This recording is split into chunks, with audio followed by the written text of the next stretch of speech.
Hello and welcome to episode 43 and 44, Espionage in the Space Industry and Hybrid Warfare. So today to have a deeper look at this topic, we have one of our returning guests, Harini Madhusudan. Hi Harini, welcome to the podcast. Hi, thank you so much for having me again. Yes, thank you very much for giving your precious time. It is always great to have you on the podcast because your previous two episodes had a good running time, I would say. The listening hours and the amount of listeners has increased actually over the time for those podcasts as well. So yeah, I think audience really value your insights, and I hope this episode as well will be well received like the previous two, and hope to record more episodes actually in future with you. Thank you so much. I'm glad it's being taken well. I hope that I do justice even in this episode. Yes, definitely. So yeah, without any delay, I believe we can take a direct jump into the topic. We have seen that espionage in the space industry is becoming a day by day very much common than what it was. Maybe it's because of the communication technology, but we previously had some guests who described the fact that espionage has been common in the space industry uh, by denoting the fact that the Cold War actually recorded a lot of espionage cases in the space industry at that time. So from that perspective, as well as the current age of warfare that is going on, this question is related to that. So how has espionage evolved to play a role in the hybrid warfare strategies employed in the space industry? I think taking forward from the previous speaker on espionage, I also very strongly believe that espionage has been in the industry since the day the industry has taken its shape. Because when an industry is surrounded by so much of secrecy, then not knowing becomes a challenge. So the only means we may resort to could be a case of espionage, right? So I think in that sense, we may we have seen many, and we are expected to see many more cases of espionage. The space industry over the years, or in the over the decades, has also become a very critical domain for strategic operations and for the military's activities. So today, if we are observing what happened in Israel probably in the last 2 months, you can understand that they were extremely dependent on their the military was extremely dependent on their satellite capabilities, right? And these things Yes. play a crucial role in communication, in navigation, reconnaissance, and surveillance capabilities. So as that has become, the dependency increases, the interest among states and non-state actors on turning towards espionage activities also becomes very relevant. So espionage today has evolved to play a very significant role in hybrid warfare strategies, because there is an increasing importance given to space-based assets for uh, technological superiority, for military capabilities, and economic capabilities. In the context of hybrid warfare strategies, especially, espionage in the space industry is often integrated with other forms of warfare, such as cyber warfare, information operations, and unconventional tactics. And this integration allows adversaries to exploit the vulnerabilities that the space systems have today, or they probably manipulate the existing systems, manipulate the information from satellite communications, or they end up disrupting enemy operations without having to directly resort to active warfare strategies or resorting to direct kinetic attacks. So this becomes an easier option for countries, non-state actors, or any individual to take as an option in space-based systems. Interesting. And primarily because space assets are actually valuable for intelligence, surveillance, and reconnaissance. From Yes. that perspective, how do uh, different nations leverage space-based intelligence for hybrid warfare, and what role does espionage play in obtaining such critical information through those assets? the first thing that states use is they utilize satellites to gather critical information on enemy activities. They monitor strategic locations. Most of our space-based capabilities support military operations. So this information provides an important source for decision making, for situational awareness, and also gaining an advantage over our adversaries. So this is what we do in utilizing hybrid warfare, and how space plays an important role in this planning. Espionage plays a significant role in obtaining such critical information as well, because it involves a combination of methods to collect intelligence itself, that is human intelligence, signals intelligence, imagery intelligence, and all these activities will be aimed at acquiring these sensitive data that are already gathered by our intelligence communities, and it will look at that from a military capability, intention, and vulnerability point of view. So if I know, if we are observing what Hamas did in Israel on October 7th, one of their biggest challenges was that Israel's capabilities were all automated, right? So they found out Yes. that vulnerability, and they acted on that. So I think this is what espionage helps, to find out what the vulnerabilities are and act based on that. And in such a scenario, espionage activities are aimed at acquiring, um, they can target a wide range of information, right? So one is in terms of technological advancements. If I am observing somebody's capabilities in the space industry or in any form of our hybrid warfare strategy, first thing we would try to find out is what is their technological capabilities, to what extent are their technological advancements applied in their operation strategies, and all of that. And in the space industry, it would be spacecraft design, propulsion systems, satellite communication capabilities, remote sensing capabilities. What are the other new innovations that are happening? All of these are probably being observed. The next one could be based on our strategic plans and policies. Espionage efforts will focus on acquiring classified data related to policies. The vulnerability could be in looking at the strategic plans a country has for space exploration and utilization, sometimes even military applications. The next aspect of hybrid warfare in gathering information is about trade secrets and intellectual property. And I think this is something we see espionage in a very large context, because trade secrets and intellectual property can easily be sold off when it comes to industries, private industries, or even employees within a state space program, because they get access to information while being part of the system. And for any kind of a leverage, it could be sold. Research and development, espionage could probably also try and assess what is the capability of innovation in somebody's industry, what is the level of experimental data, or what is the scientific breakthrough that has been happening in a particular country. And the last one, like I've already emphasized, the security vulnerabilities. Espionage efforts can actually put that focus on identifying the security vulnerabilities in space infrastructure, in cyber infrastructure, in satellite networks, and all of those. Yes. And just to, I would say, go step ahead Mm, from several examples that we have observed in the industry, can you yes. share a specific instance where espionage activities have significantly influenced hybrid warfare strategies in the space sector? I think this is an example given to me when I was discussing AI and cybersecurity with one of our professors at NIAS. And he always brings us back to the case study of Stuxnet computer worm, because that was a cyber security Yes. threat that was on the Iranian nuclear program. And I think that is a very important case study to understand how espionage works, because it was a combined effort by a group of states against another state, and it went to the bottom of the vulnerability in the systems. And that was somebody using infected pen drive in their system. And I think that is one of the classic cases.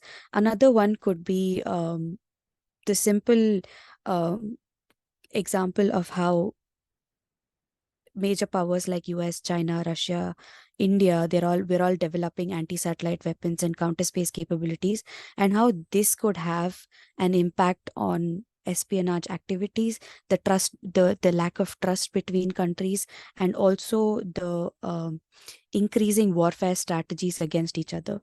I think these are two examples.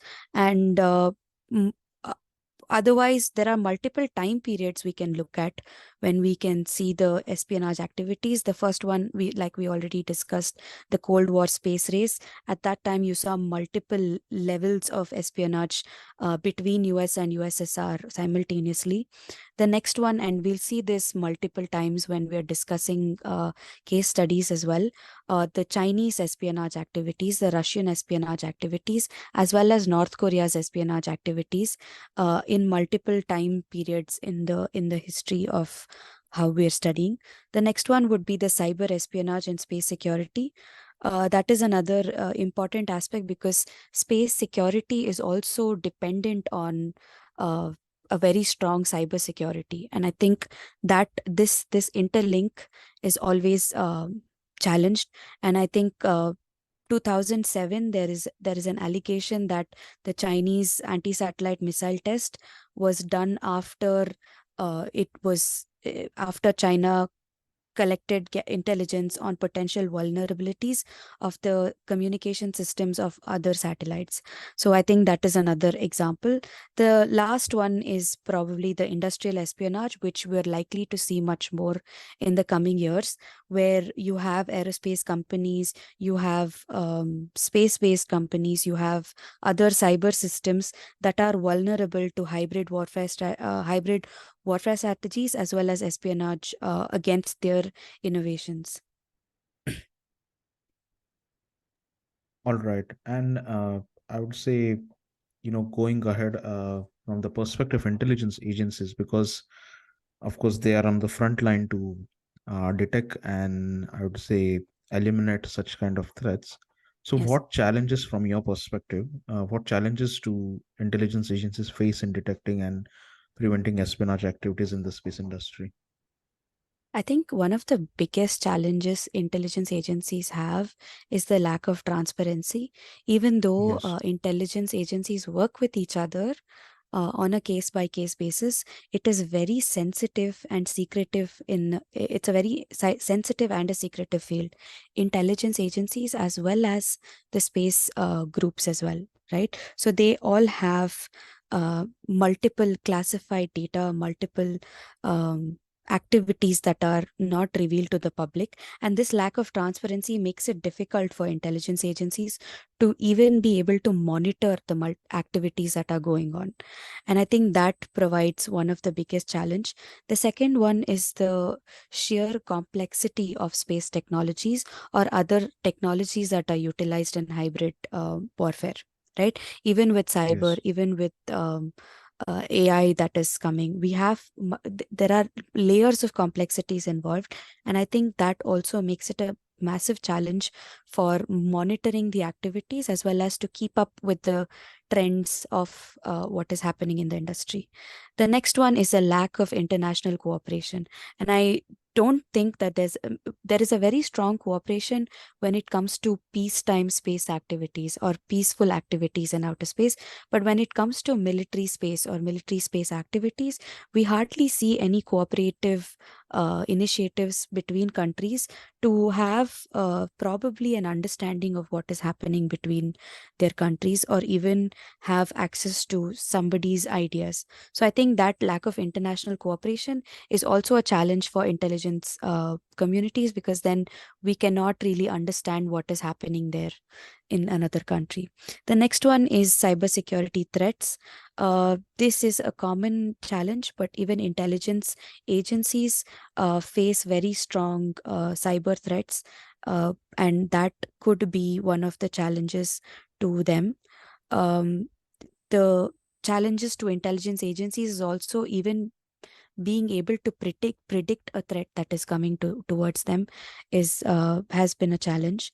Insider threats, insiders with access to sensitive information, there's always been, that will always remain a threat in the industry. And the challenge to intelligence agencies would be to probably identify these risks and probably counter them before they cause significant damage. Limited resources, intelligence agencies may not always have the resources, and I think that is something we can work towards once we identify what are the threats we are facing. The last one is geopolitical tensions, and I feel like this is something that we'll observe in as a trend as well, because during the Cold War, the cases of espionage were higher. During the early years of 2000s, we saw another peak in the number of espionage cases, and we'll probably see the newest peak in espionage cases in the industry now, because there is a lot of tensions between countries, and the levels of trust between countries are low at the moment. Yes, I believe it's really good that you give such a extensive insight into this question, Mm. and also previously mentioned about Stuxnet. Yes. Uh, so I would like to actually mention like how some actions without a knowledgeable intelligence can lead to an adversary's acceleration in some specific technology domain or any other sector. So, for example, with Stuxnet, uh, Mm. the virus was actually developed by CI in collaboration with Israel. Mossad. Yeah. Yes. So the thing is, over here, the virus was not fully developed. Yes. Mossad didn't give a green light to deploy the virus, but it seems even without the knowledge of the higher authority, the CIA deployed the virus, and the whole point of the Stuxnet virus was that it was targeting the Iranian instruments. Yes. But it should have targeted actually the Iranian instruments in Iran. But then it started targeting instruments which are outside of Iran as well, but Yeah. which had some parts which were made in Iran, Yeah. and like maybe a laptop, a mobile device, or maybe a Wi-Fi router as well. Mm. So what happened was this actually created a backfiring Mm. on them. Like Iran then carried out a cyber attack, and this happened in 2010. Mm. If you just fast track and see what has happened in past 13 years, Iran didn't only develop nuclear capabilities, they are now stronger in cyber, nuclear, and in space as well. Yes. So, Stuxnet, more than a curse, it came as a blessing for Iran. Yeah. Because it really did show them, like, for example, it happened with India. Like, if we didn't actually, I would say, lost the war with China in Mm. 1962, Yes. we wouldn't have won the future wars with Pakistan and other nations, I would say, that we were having political tensions with, because uh, that loss with China gave us a mirror image. Like, okay, don't be, I would say, don't be so much naive in not investing defense and security, just invest there. And that's how, we scaled up. So I think Iran also had that experience Mm. when Stuxnet was deployed. Yeah. And yeah, in 10 years we see what has happened. So I think decision making, I'd just like to add this point on what Harini said. Decision making process and the authorities which make the decisions, like what happened with Stuxnet, is very important, because your weapon shouldn't backfire on you at the Yeah. end of the day. So I believe this is also a huge discussion topic. We can possibly create one more episode on how decision Definitely. making actually works in space, defense, and security. Yeah. But yeah, just to carry ahead with the topic, as we have just discussed this example from the security domain, can Mm. you give us some examples of espionage in the space industry? I actually have many examples. You can cut me off if I take too much time. No But worries, no worries. You can continue. so Yeah. the first one, I mean, the farthest back I could trace to espionage cases is the one in 1985. And it's a private industry espionage case. And I found it very interesting because it was a former employee of the National Reconnaissance Office, NRO, and they were found selling classified information about a reconnaissance satellite to Soviet Union. And I found that very interesting. And then we come back to the classic cases that we've seen in the space industry and we'll see a repetition of China, Russia, North Korea, probably like insiders selling information. But each case that I've identified has something different that we could take away from it. The first one I found notable was the 1999 espionage case involving China and the US, where a US satellite manufacturer, Laurel Space and Communications, and Hughes Electronic Cooperation were accused of providing China with sensitive information related to satellite technology. And this is a time we did not see China as a major space power, right? And the companies were alleged to have shared expertise with China following multiple failures of Chinese rocket launch, and that had destroyed one of their capabilities. So this incident is one of the markers where US started seeing China as a critical challenge to the transfer of technology, or to the transfer of sensitive technology, and the impact it may have on the national security. The next case I've seen is 2007, where again a former Boeing engineer was accused of stealing sensitive space information with the intent to pass them on to China. The one other case is another classic case is a Chinese national who was working with Boeing. He was a Boeing engineer, and he was convicted in 2009 for passing sensitive information about US space shuttle program to China. And later, by 2016, they were convicted of economic espionage. In 2010, there was a Russian national, again arrested for attempting to sell classified information about US missile defense systems to someone else.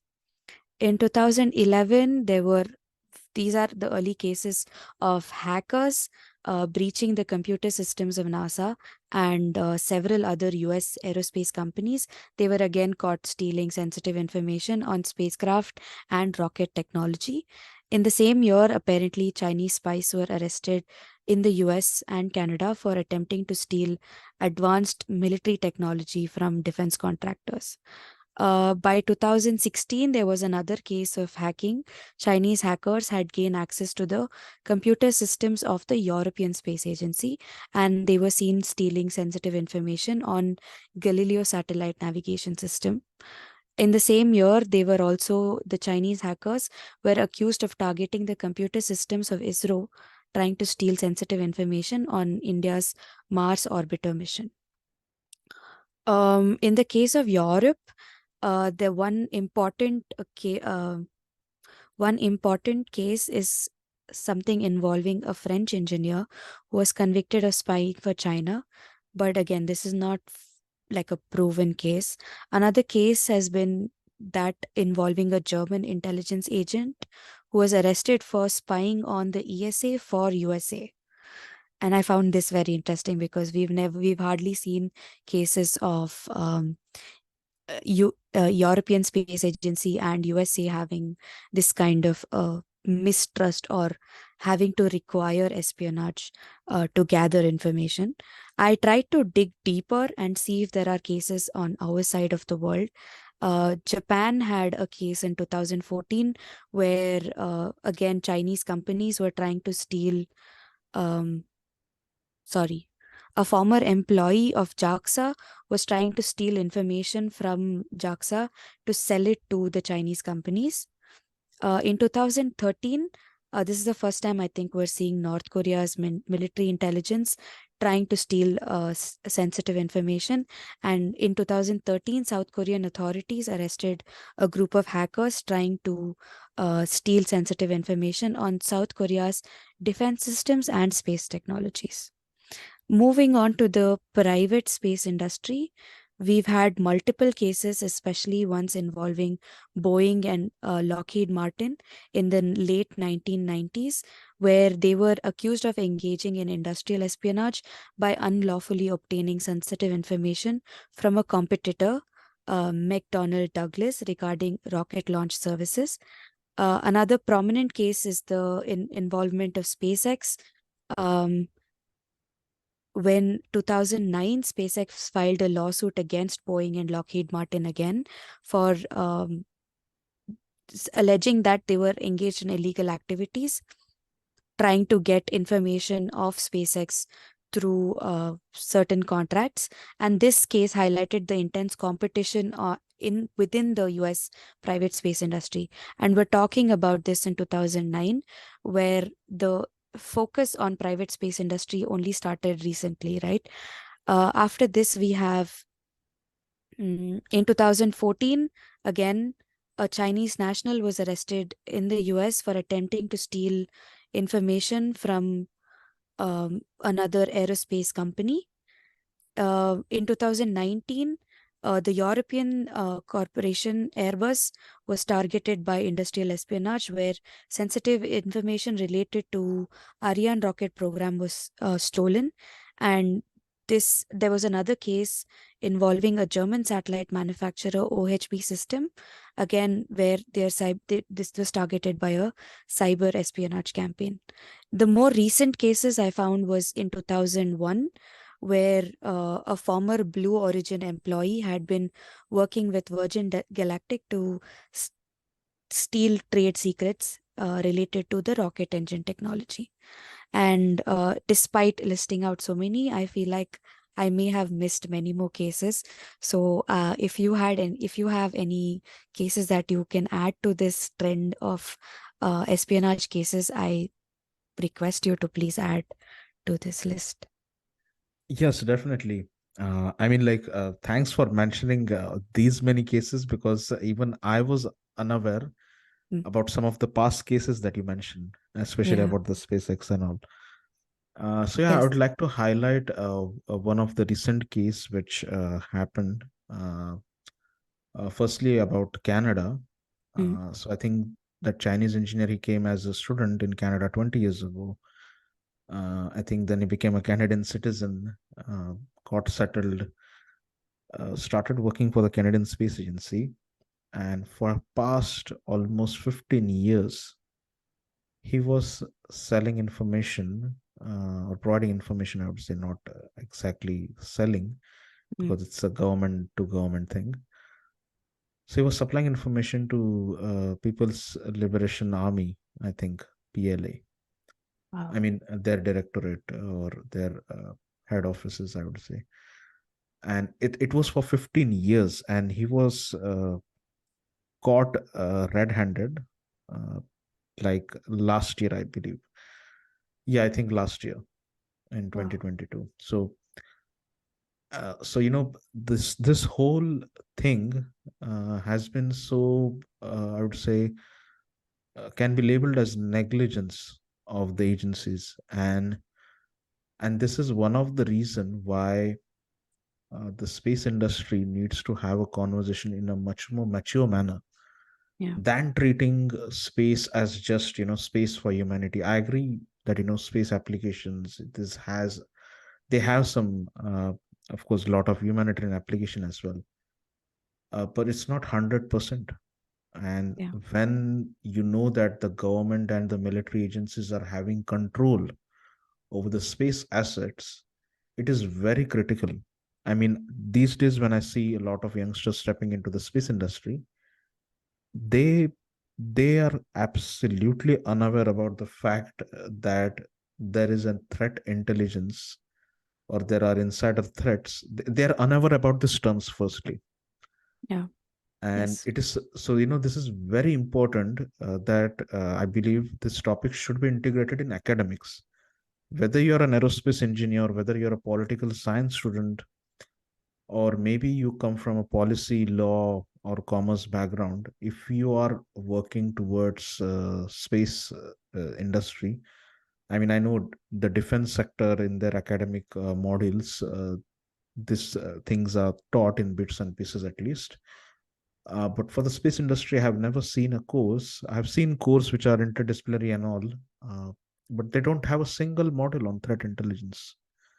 And that's just so sad, because this is a politically charged industry, and I believe this will change only when uh, the root level academic is changed for the students or for the future leaders who are coming up. So yeah, that's my thought actually on Mm, this issue. And there was of course one more case which recently happened mm, in Netherlands, where a Greek company which had a subsidiary operating in Netherlands, the company was specializing in Earth observation solutions in the downstream market. Like they mm, didn't had the satellite, but they used to provide the satellite imagery services. yeah. And the head of that company, of their subsidiary in Netherlands, he was caught while supplying information to Russia. And it seems that same company was the first runner-up in NATO's Innovation Fund competition Mm, last year, and that's just mm, so sad. It's just yes. so sad actually, Yes. because underneath NATO, if you're carrying out espionage activities for 5 years straight and you still don't know what is happening, Yeah. I believe the investment in intelligence instruments is kind of vague, Yeah. uh, or possibly there needs to be a good amount of revamp or thoroughly checking of the individuals. So I believe this will vary, of course, from government to government. Even India has a lot of infiltration on that level. Yeah. We have seen like the people from Indian government's organization always have a high level security in India, but they walk without security when they come in other countries. Uh, Yes. so I would say, even though having such a high level security, even if there are espionage cases, it means there needs to be a change in strategy. Mm, And I believe this will happen only when the government takes a deep dive into this discussion. And firstly, I would say, because I'm not of a thought that, the change begins with the adults. I always believe that the change begins with the students. yeah. Because as a child, as a student, what you consume as a knowledge remains with you uh, till the long term, I would say, a roadmap that you'll be living across the industry or surviving across the industry. Uh, so these things should be integrated in academics, because when once you grow up, get into the industry, it usually happens that if your interest doesn't grow, you don't really look at the topic actually. Yeah. But if it's there in the academics itself, students will get an opportunity to know that okay, these are also the things that which can be worked on in the industry, and we'll have more perspectives then. Currently, the thing is we don't have a lot of perspectives on this topic. Mm, That is the reason people are not willing to have a conversation in the industry.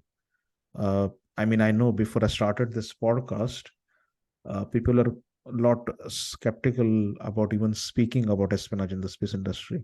Uh, yeah. but I think I'm not saying that my podcast is the only one. There are a lot of espionage related podcasts, but specifically talking about espionage in the space industry or threat intelligence in the space industry, Mm, I believe a lot of people, at least around me, I'm not saying I don't know about the whole space industry, but at least in the European ecosystem, the network that I share in this European space ecosystem, mm, people have changed. They are yeah. now willing to talk. They are willing to converse about these issues. And because of this, people are getting aware. Maybe in the processes, the kind of people they have to hire, the kind of Mm, information they have to share, and what level of information and how much to share with, when they're sharing with the outside of the industry or even in the inside. So I believe these things will change only through educating the industry, not by regulating, mm, because regulations will, of course, I would say, bring a lot of restrictions on commercialization, and it will be a huge loss both for yeah. private and government sector. So I believe educating and, as I said, integrating these things in academic studies Mm, is very much important.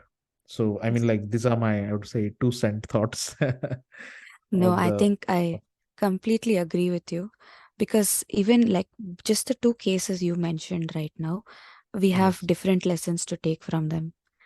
And each case has something new to teach us. I feel like just having a dialogue about them will probably give us more ideas on how we should perceive the threats that are upcoming in the industry. Yes, yes, definitely, yeah.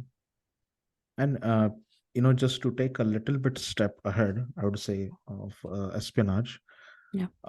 So from, I would say, from your experience and from your research, as you have your topic of thesis was militarization of space, to Mm. what extents do space-based weapons of mass destruction factor into espionage activities related to hybrid warfare, and how are they monitored or controlled?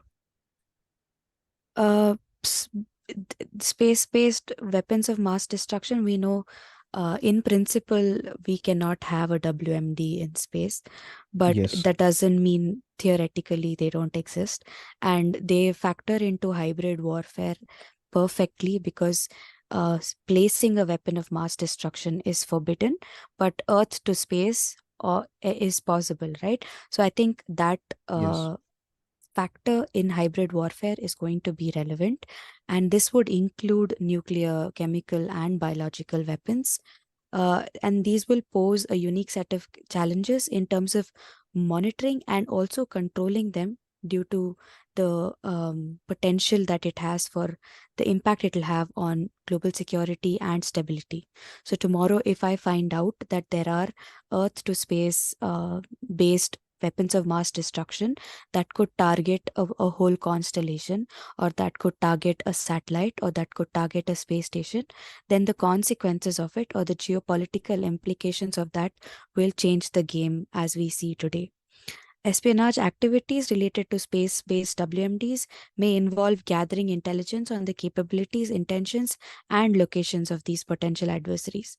Right. And the development and deployment of such weapons can be concealed within legitimate space programs, making it difficult for intelligence agencies to distinguish between what is a peaceful space exploration mission and what is a militarization of space and what is militarization for WMD purposes.